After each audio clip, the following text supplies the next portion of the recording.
Olá, esse é o programa A Luz das Escrituras, patrocinado pela Igreja de Deus do Sétimo Dia, um movimento bíblico congregacional. Antes de começar o estudo, não esqueça de deixar o seu like, clicando no joinha, inscrever-se no canal e clicar também no sininho para receber as notificações e novos vídeos. Deixe também o seu comentário, contribua com dúvidas, sugestões e elogios. Tenham todos um ótimo estudo sob a narração do evangelista Flávio Schmidt Carvalho. Que Deus abençoe a todos. Nós hoje iremos entrar num assunto muito interessante e importante, que é o reino messiânico de nosso Senhor Jesus Cristo. A leitura será feita em Mateus, capítulo 24, versículo de número 14. Pastor João Ananias. E será pregado este evangelho do reino por todo o mundo, para testemunho a todas as nações, e então virá o fim. Nós lemos Mateus 24, 14, onde Jesus diz que o evangelho do reino será pregado em testemunho a todas as gentes. Então, o evangelho do reino. O que é o evangelho do reino? O que significa este reino? Nós iremos então estudar sobre o reino messiânico. Nós vimos que existem promessas pelos profetas bíblicos de que Jesus, herdeiro da casa de Davi, ele é o rebento que nasceu do tronco de Jessé e frutificou. Esse rebento, sendo Jesus, descendente de Davi, ele é o legítimo herdeiro do trono de Davi. Nós vimos também que no trono de Davi haverá um reino de paz prometido sobre a casa de Israel, sobre a casa de Jacó, como o anjo prometeu a Maria, mãe de Jesus, no nascimento do Salvador Jesus Cristo.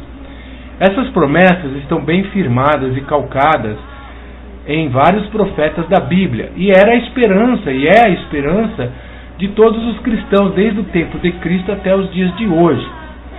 Agora nós vamos ver o que significa este reino, porque na verdade o reino de Deus ele é dividido em fases.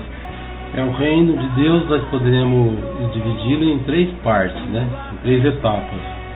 A primeira etapa a qual estamos atravessando é o reino espiritual da graça de Deus, onde Jesus Cristo, à destra de Deus, no trono celestial, não é isto? Ele governa sobre a igreja, que é o seu povo. Aleluia. Cujo nós sabemos que o cabeça do corpo, a qual o apóstolo descreve em uma de suas cartas, refere-se ao Senhor Jesus Cristo. Portanto, nós somos membros uns dos outros, ligados, então, pela esperança, pela fé, não é isso? Pela comunhão. O reino de Deus está no meio de vós, disse Jesus. Então, o reino da graça. Então, são três fases. A segunda fase, podemos falar que é essa ao qual nós vamos estar hoje aí palestrando aí com os Rádio 20, não é isso? E é o reino messiânico, o qual será inaugurado por ocasião do advento do Senhor Jesus Cristo. E ele então deverá se estender por 1000 anos, conforme é profetizado no livro Apocalipse, no capítulo 20, não é isso? E eu acho que seria até interessante nós fazermos agora nesse momento uma leitura, Daqui a pouco nós vamos estar lendo, e depois que surge então todas essas fases, vem então o juízo de Deus, aonde então nós adentramos para a terceira fase, que é a fase do reino eternal, onde vai cumprir a boa palavra, que a Nova Jerusalém estará descendo do céu, e cujo trono do Altíssimo também estará entre os homens, não é isso? Lá no Apocalipse capítulo 21, nós vimos essa promessa e essa profecia. Muito bem, muito bem. A terceira fase é o reino eternal, que Deus é tudo em todos, como diz em 1 Coríntios 15, versículo de número 27. Agora, em Apocalipse 26, fala deste reino messiânico com uma duração de 1000 anos. Diz aqui: bem-aventurado e santo aquele que tem parte na primeira ressurreição. Sobre estes não tem poder a segunda morte, mas serão sacerdotes de Deus e de Cristo, e reinarão com ele 1000 anos. Nós notamos aqui por este versículo de um período milenar, de 1000 anos de governo. A palavra 1000 anos aqui ela é colocada num sentido literal realmente, porque anos subentende que são formados por meses e dias, e por horas. Então um ano tem 360 dias, o ano bíblico, e é um período que se refere a algo que está ligado à Terra. Mas para que o ouvinte tenha certeza de que esse 1000 anos realmente se refere a um governo na Terra, ou seja, o milênio será na Terra, nós podemos confrontar com Apocalipse capítulo 5, versículo 9 e 10. Por quê? Porque no Apocalipse 20, versículo 6, diz que aqueles que estarão com Jesus Cristo durante esses 1000 anos serão sacerdotes e reinarão. Quer dizer, para reinar tem que ser rei. Certo, ouvinte?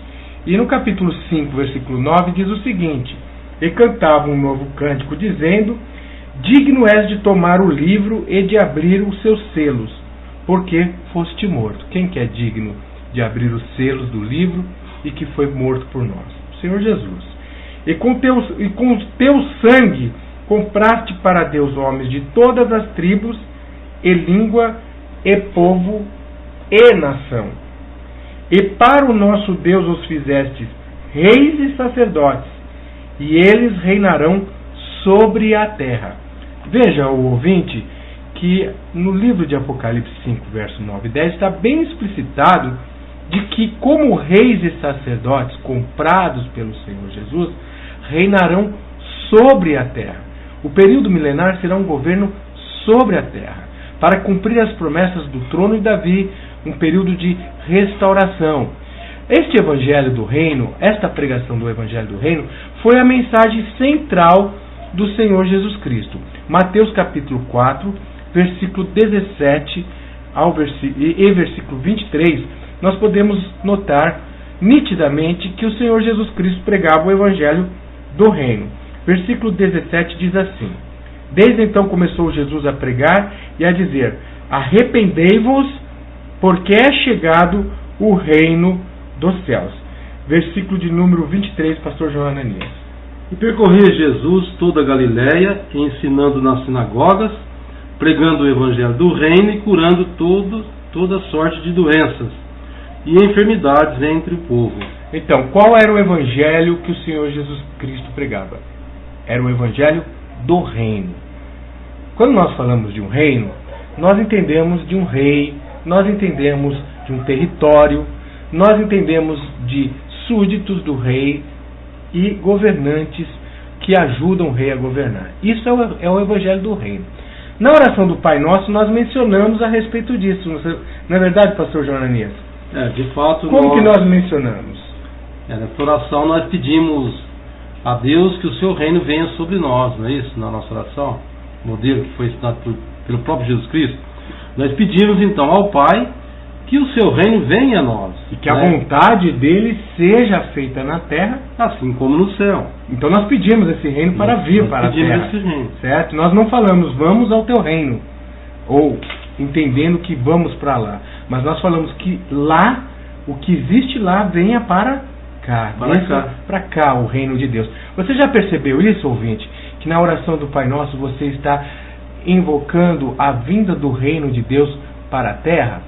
Isso é muito importante nós notarmos, porque é isso que realmente os profetas prometem. Vamos ver Salmos capítulo de número 2, versículos 6 e 8, que também já parece-me que foi lido no programa anterior a respeito do trono de Davi, mas ele também tem uma derivação para o reino messiânico.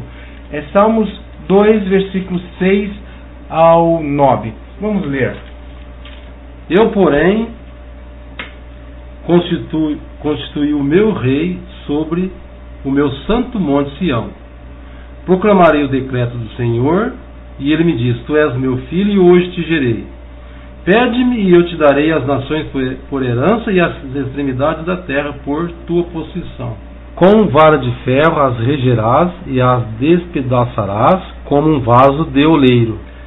Agora, pois, ó rei, sede prudente, deixai-vos advertir juízes da terra.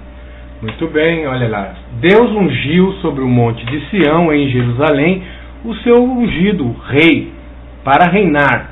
para governar. O governo de Cristo durante o milênio, como disse aí a profecia, será um governo com cetro de ferro. Será um governo rígido para a restauração de todas as coisas. As nações, elas irão aprender os ensinamentos do Senhor. Elas irão ser instruídas no caminho de Deus. Isso está no livro de Isaías, capítulo de número 2, versículo 1 até o versículo de número 4. Nós vamos ver aí o que diz a profecia do profeta Isaías para os últimos dias. Isaías, capítulo de número 2, versículo de número 1 ao 4. Visão que teve Isaías, filho de Amós, a respeito de Judá e de Jerusalém. E acontecerá nos últimos dias que se firmará o monte da casa do Senhor no cume dos montes. Montes aqui representando o reino, meus ouvintes. E se exalçará por cima dos outeiros, e concorrerão a ele todas as nações. E virão muitos povos, e dirão: vinde, subamos ao monte do Senhor, à casa do Deus de Jacó, para que nos ensine o que concerne aos seus caminhos, e andemos nas suas veredas, porque de Sião sairá a lei, e de Jerusalém a palavra do Senhor.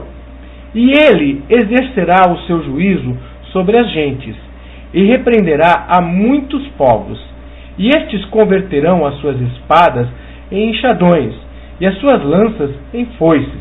Não levantará espada nação contra nação, nem aprenderão mais a guerrear.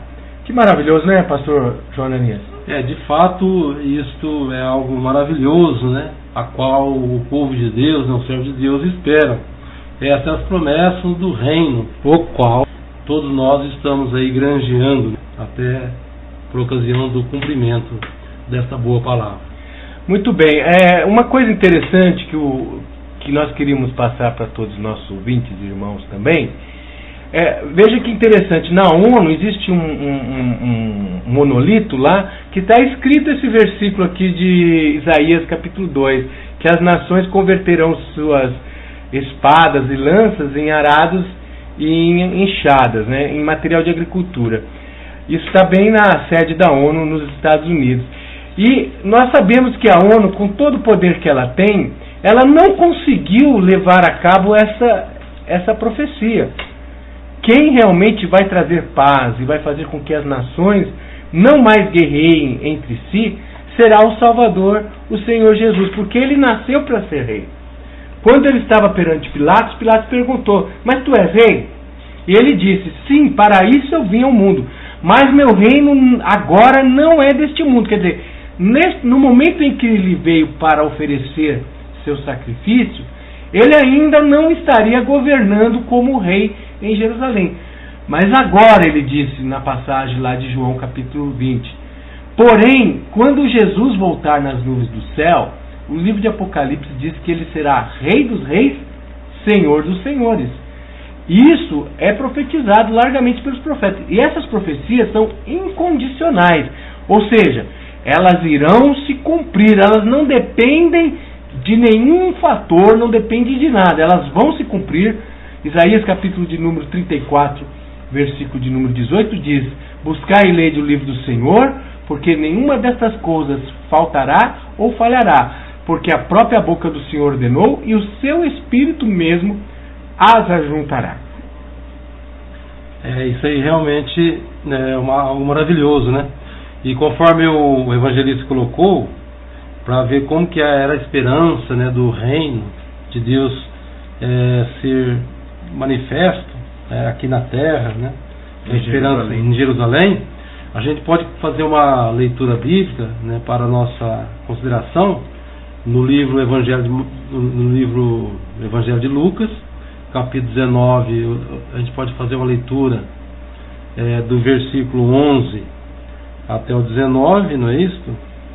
E também poderemos fazer depois uma comparação com Atos dos Apóstolos, capítulo 6, versículo 9. Para adiantar o assunto, a gente vai fazer a leitura aqui do versículo 11, né? E depois nós vamos para Atos dos Apóstolos, no capítulo 1 e o versículo 6 ao 9. 6 ao 9. Então, primeiramente, eu vou fazer a leitura em Lucas 19 e 11. Assim diz a palavra de Deus. Ouvindo eles estas coisas, Jesus propôs uma parábola, visto estar perto de Jerusalém, e lhes parecer que o reino de Deus havia de manifestar-se imediatamente. Então, olha que interessante. Eles viram Jesus perto de Jerusalém e estavam achando que naquele momento se manifestaria o reino de Deus. Por que será que eles vendo Jesus e crendo que ele era o Messias perto de Jerusalém, eles cuidavam que o reino de Deus se manifestaria? Nós já vimos isso porque os profetas profetizavam isso. Eles não estavam sabendo quando seria o tempo. Aí o Senhor Jesus prosseguiu na parábola. Vamos ver que parábola que o Senhor Jesus propôs. Versículo 12. E então certo homem nobre partiu para uma terra distante, com o fim de tomar posse de um reino e voltar. Chamou 10 servos seus, confiou-lhes 10 minas e disse: negociai até que eu volte. Então o próprio homem nobre aqui, se referindo ao próprio Senhor Jesus, ele partiria para uma terra remota. Jesus ascendeu-se aos céus, a fim de tomar posse de um reino, ou seja, os reinos dos céus seriam dados, todo o poder, a majestade dos reinos seriam outorgados ao Senhor Jesus. Você pode notar isso em Apocalipse 11:18, né? E 11:15, e também no livro de Daniel, no livro de Daniel 7:14, que se achegou um como filho do homem na presença do ancião de dias, e foi-lhe dado domínio, a majestade e os reinos para que ele lhes obedecesse. Então Jesus tomou posse desse reino. Enquanto ele foi tomar posse desse reino, ou seja, ele ascendeu para o céu, ele deixou aqui os seus servos negociando os talentos. A igreja, ou seja, os servos de Deus receberam talentos para negociar, para estabelecer as bases deste reino, para que quando o Senhor voltasse a estabelecer esse reino, ele visse também o que cada um dos seus servos negociou. Para que nós tenhamos certeza de que isso realmente refere-se à igreja, ao estabelecimento do reino de Cristo, nós vamos agora conferir com Atos 1, versículo 6 ao versículo 9, onde nós vemos qual era a esperança dos apóstolos que seguiram o Senhor Jesus, que aprenderam o evangelho do reino com o Senhor Jesus, qual era a esperança que eles mantinham. Vamos ler então, Atos 1, versículo 6 ao 8. Então os que estavam reunidos lhe perguntaram: Senhor, será este o tempo em que restaures o reino a Israel? E respondeu-lhes: Não vos compete conhecer tempos ou épocas que o Pai reservou pela sua exclusiva autoridade, mas recebereis poder ao descer sobre vós o Espírito Santo, e sereis minhas testemunhas tanto em Jerusalém como em toda a Judéia e Samaria e até os confins da terra. Muito bem, ouvinte. Por essa passagem nós vemos a pergunta que os apóstolos, seguidores do Senhor Jesus, conhecedores dos profetas bíblicos, criados dentro da doutrina verdadeira, porque os primeiros cristãos, os 144 mil, comprados das 12 tribos de Israel, foi a primeira colheita, foram os primeiros eleitos, né? Eles não estavam contaminados com mulheres, nem com falsas doutrinas, nem com ensinamentos estranhos à palavra de Deus. Eles tinham uma fé pura. Jesus aqui quis dizer que eles não estavam apenas sabendo o tempo e que não competia a eles, mas quanto ao evento de que o Senhor restauraria a Israel um reino, isso eles não estavam errados não. Jesus não reprovou eles por perguntarem isso. Ele disse o seguinte: não vos compete agora saber quais os tempos que o Pai estabeleceu pelo seu próprio poder, mas vocês vão receber poder e serão testemunhas, começando em Jerusalém, Judéia e Samaria, até os confins da terra. Então o que era necessário antes que este reino fosse estabelecido? O que precisávamos para que este reino pudesse ser estabelecido?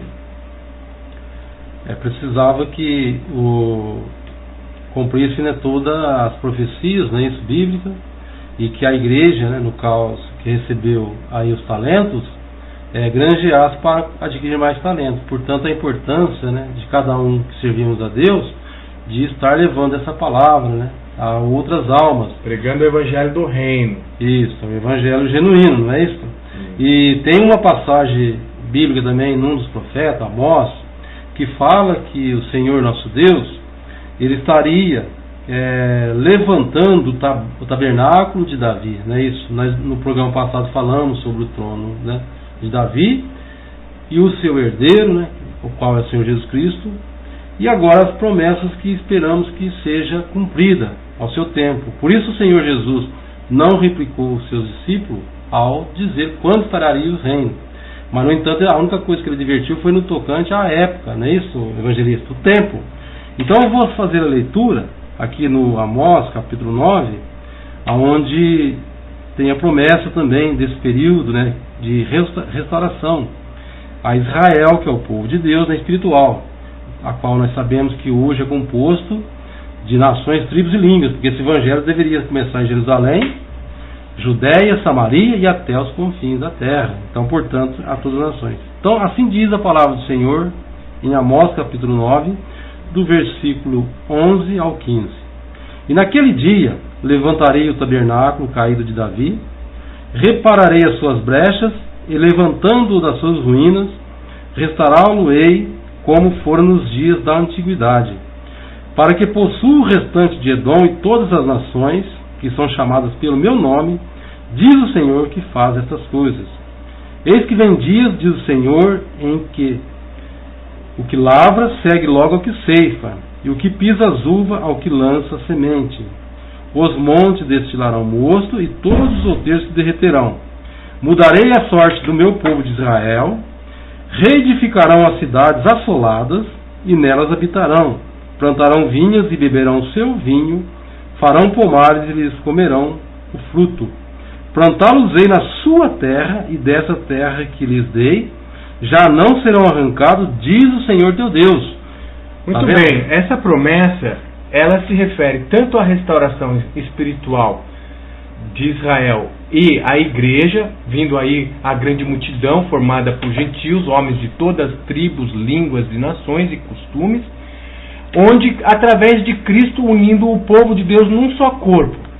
Bem, esse um corpo do qual foi formada a igreja não é Israel e não é o gentilismo. Não é um nem outro. No livro de Efésios capítulo 2 diz que de ambos os povos fez um. Ou seja, de ambos os povos surgiu um terceiro povo. Este terceiro povo, que é a igreja, formada de gentios e judeus, tendo como raiz os patriarcas, tendo como sustentação Jesus Cristo. A igreja não é o judaísmo. A igreja é o novo Israel. Como que nós podemos saber disso? 1 Coríntios capítulo 10, versículo de número 32, o apóstolo Paulo fala muito bem claro: não sejais motivos de escândalo nem para os estrangeiros, nem para os judeus e nem a igreja de Deus. Paulo só identificou 3 povos na época dele. Ou a pessoa pertencia a Israel, era judeu, ou a pessoa era gentil, estrangeiro, incrédulo, ou a pessoa era da igreja de Deus. A igreja de Deus é esse povo que foi formado e que prega o reino de Deus sobre a terra, este milênio do qual nós estamos falando, que Jesus falou que é para granjear os talentos, é estabelecer, vamos dizer, as bases para a implantação deste reino. O apóstolo Paulo, em 1 Coríntios, capítulo de número 15, ele nos fala a respeito desse período. É um período que convém, é necessário que haja uma restauração, que todos os inimigos de Deus sejam subjugados pelo Senhor Jesus.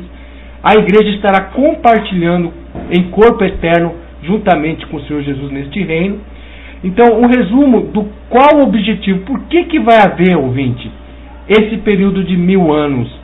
1 Coríntios 15, versículo 24 ao 28. Pastor João Ananias irá ler para nós. Preste bastante atenção. E então virá o fim, quando ele entregar o reino ao Deus e Pai. Quando houver destruído todo o principado, bem como toda potestade e poder. Porque convém que ele reine, até que haja posto todos os inimigos debaixo dos pés. O último inimigo a ser destruído é a morte, porque todas as coisas sujeitou debaixo dos pés. E quando diz que todas as coisas lhe estão sujeitas, certamente exclui aquele que tudo lhe subordinou. Quando, porém, todas as coisas lhe estiverem sujeitas, então o próprio Filho também se sujeitará àquele que todas as coisas lhe sujeitou, para que Deus seja tudo em todos.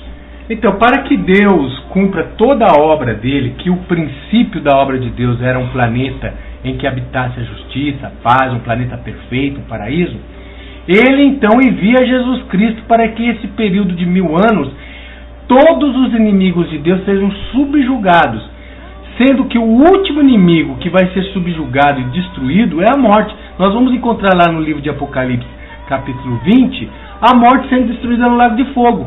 É o último inimigo.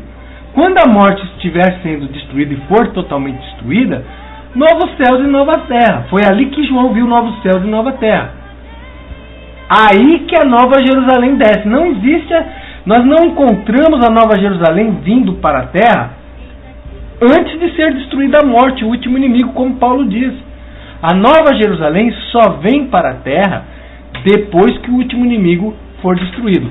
Salmo 110, versículo 1 diz: diz o Senhor ao meu Senhor, assenta-te à minha direita, até que ponha por estrado de teus pés todos os teus inimigos. Então o Senhor lhe enviará o seu cetro desde Sião, dizendo: domina no meio dos teus inimigos.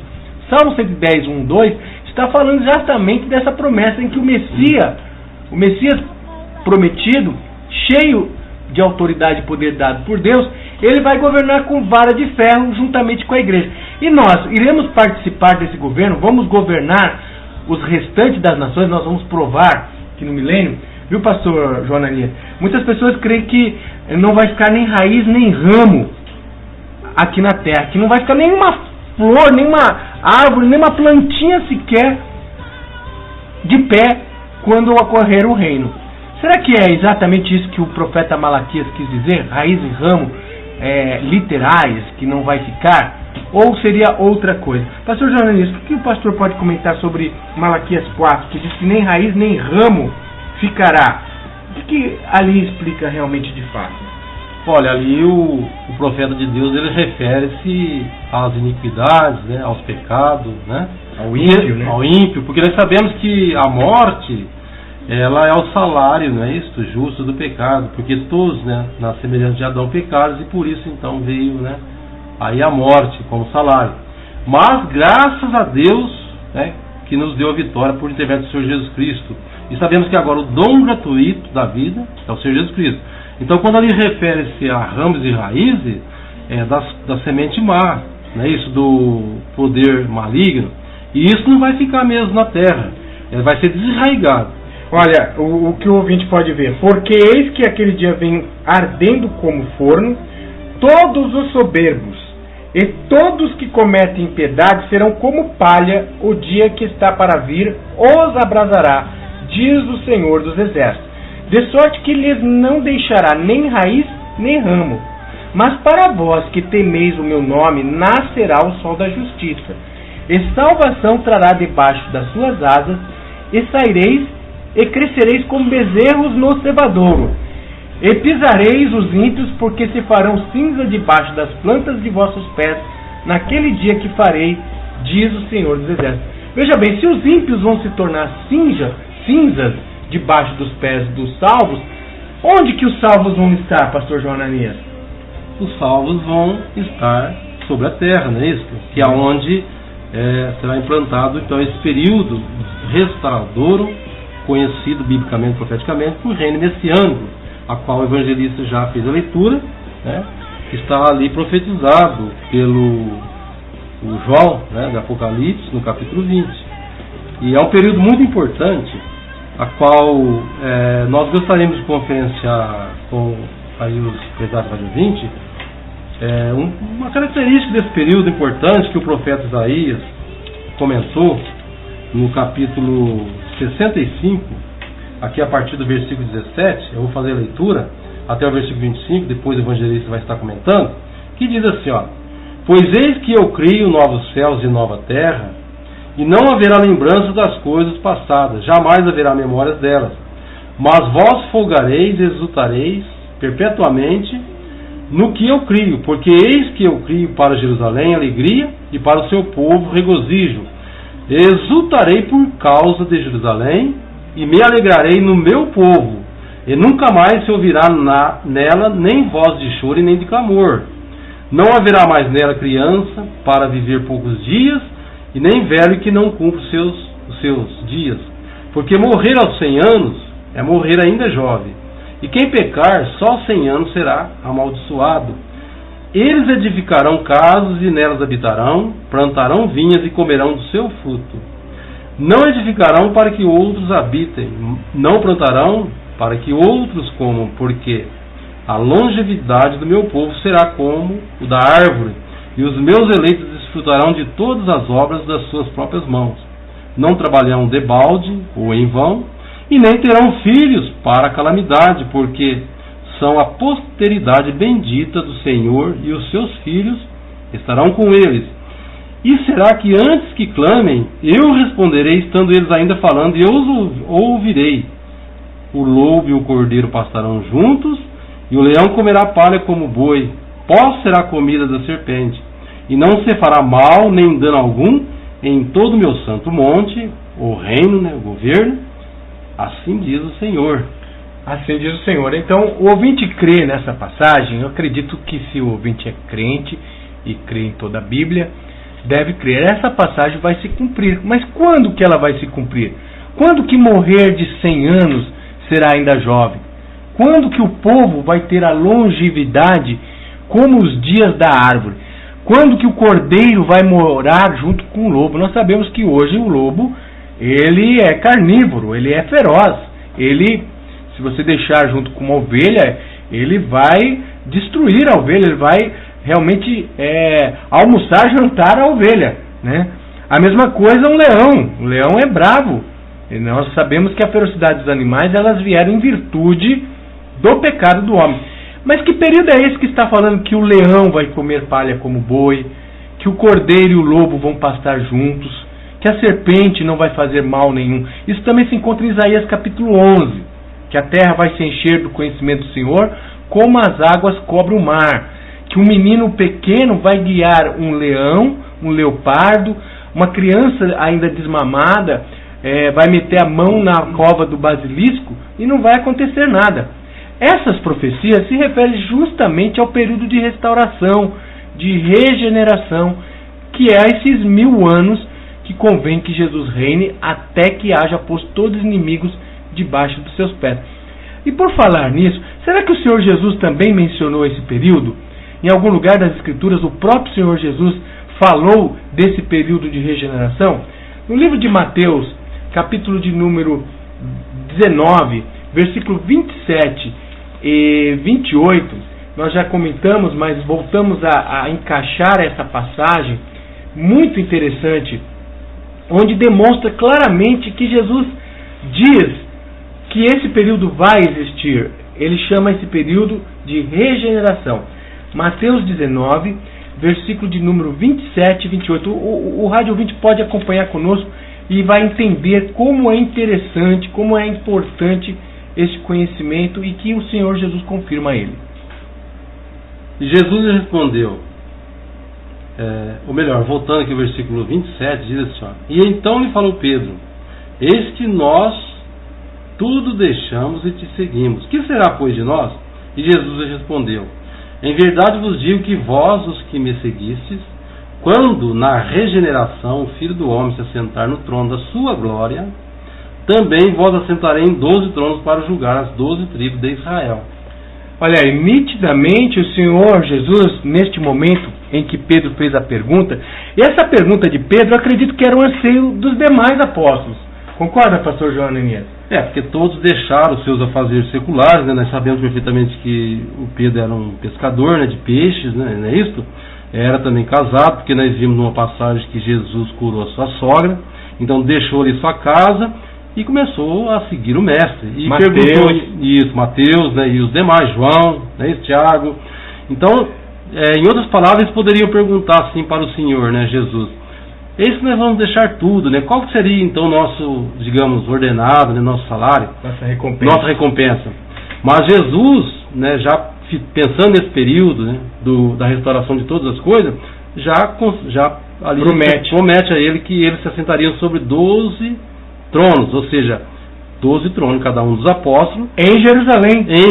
Né, Para governar. Poderíamos conferenciar em Salmo 122, né, que tem essa promessa ali dos tronos, está sobre a casa de Jacó, sobre Jerusalém, não é isso? Muito bem. Aí veja aqui, este momento, Jesus promete exatamente qual é o salário, qual é a recompensa de quem serve ao Senhor Jesus. Não seria esse momento o momento correto de Jesus prometer a ida para os céus, ou um trono, um reino lá nos céus?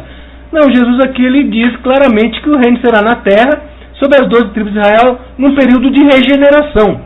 Regeneração, nós estamos vendo aqui, que só pode se referir a algo aqui na terra, porque quem está precisando de uma regeneração? A natureza hoje, que está toda, digamos, cativa por causa do pecado do homem, não é ela que precisa de uma regeneração? O homem, enfim. De fato, nós podemos conferenciar a questão da natureza, do estudo da criação, ali no livro de Romanos, na carta aos Romanos, capítulo 8, que fala perfeitamente sobre isso, né? Isso depois o evangelista vai estar comentando. E é importante também nós salientarmos que qual dos servos de Deus não almejaria, né, morar no céu? Porque nós sabemos que o céu é um verdadeiro paraíso. Então a esperança realmente é de nós morarmos no céu. Mas nós sabemos que na verdade o reino ele é dos céus, né? Ele é dos céus, é diferente do que no céu. Mas o que nós pedimos na nossa oração? Venha a nós o teu reino. Mas nós sabemos que a promessa de instaurar o reino celestial é sobre a terra, não é isso? É esse período de restauração a qual nós estamos comentando. Período este que não é só o homem, até a criação anseia. O evangelista vai fazer a leitura aqui em Romanos 8 e comentar, e vamos botar bem atenção que até a criação ficou sujeito devido, né, aí ao pecado do homem. O pastor Jonanias, ele quis dizer em outras palavras, trocando em miúdos, que nós não vamos até os céus, lá no trono de Deus. Todas as promessas da Bíblia dizem que a perfeição que existe lá é que vem para a terra. É isso que vai nos revestir aqui na terra. Você não gostaria de morar aqui na terra, sendo totalmente restaurada, toda a perfeição dos céus vindo para cá? Nós vemos que muitas pessoas que sonham com o céu, elas sonham o céu com rio, com passarinhos, com árvores, com animais. Não é verdade, pastor Joanias? Elas sonham as coisas da terra perfeita lá no céu. Na verdade, meu ouvinte, o que a Bíblia promete é que a perfeição de Deus, o paraíso, ele vai ser aqui. Nós aguardamos novos céus e nova terra em que habite a justiça, disse Pedro na sua epístola. Agora, no livro de Romanos, olha o que diz aqui sobre a questão da natureza, né? Romanos 8, versículo de número 18. Porque para mim tenho por certo que o sofrimento do tempo presente não pode ser comparado com a glória a ser revelada em nós. A ardente expectativa da criação aguarda a revelação dos filhos de Deus. Pois a criação está sujeita à vaidade, não voluntariamente, mas por causa daquele que a sujeitou, na esperança de que a própria criação será redimida do cativeiro da corrupção, para a liberdade da glória dos filhos de Deus. Porque sabemos que toda a criação, a um só tempo, geme e suporta angústias até agora. Então nós vemos que a natureza hoje está sofrendo e ficou sujeita por causa do pecado, por causa da desobediência do homem. Mas a mesma natureza, está profetizando aqui, está esperando a liberdade ou a libertação dos filhos de Deus, que vai ser o dia que Jesus vai vir nos céus com trombeta de Deus. O livro de Apocalipse 11, versículo 18 diz que é tempo de destruir os que destroem a terra e tempo de dar galardão aos seus servos, os profetas. Então todos os que morreram, Enoque, Elias, Moisés, Jó, Ló, os patriarcas, os profetas, todos os cristãos que foram mortos, martirizados na fé, na esperança do reino, num único dia alcançam igualmente, pela ressurreição da vida eterna, a recompensa e o galardão.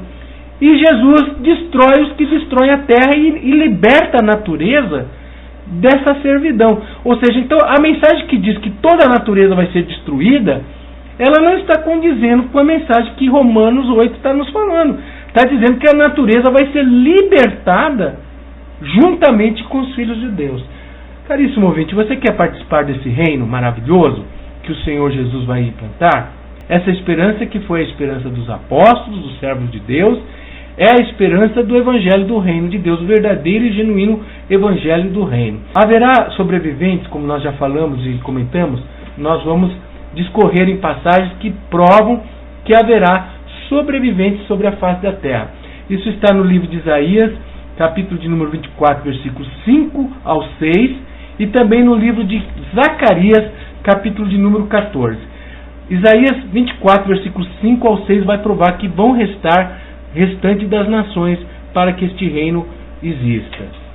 Na verdade, a terra está contaminada por causa dos seus moradores, porquanto transgridem as leis, violam os estatutos e quebram a aliança eterna. Por isso a maldição consome a terra e os que habitam nela se tornam culpados. Por isso serão queimados os moradores da terra e poucos homens restarão. Zacarias 14, 16 diz: E acontecerá que todos os que restarem de todas as nações que vieram contra Jerusalém subirão de ano em ano para adorarem o Rei, o Senhor dos Exércitos, e celebrarem a festa das cabanas. Então haverá restante das nações, elas irão aprender o caminho, elas não vão ser nações ímpias, não. Elas vão aprender o caminho do Senhor, como nós lemos lá em Isaías 2, que diz que o cume dos montes será exalçado sobre todos os montes, e a ele concorrerão todos os povos e aprenderão o caminho do Senhor. Então, meu caríssimo rádio ouvinte, será um período de grande beleza, de grande perfeição. Existe um salmo que diz que a justiça e a paz andarão juntas, se enlaçarão e se beijarão. Que maravilhoso! Chegamos ao final de mais um estudo bíblico do programa A Luz das Escrituras. Não esqueça de deixar as suas dúvidas, seus comentários, seus elogios. Clique no joinha e também inscreva-se no canal. Não esqueça de clicar no sininho para receber as notificações e novos vídeos. Acesse o nosso portal igrejadedeus.biz e compartilhe esse conteúdo com o maior número de pessoas possíveis. Que Deus abençoe a todos.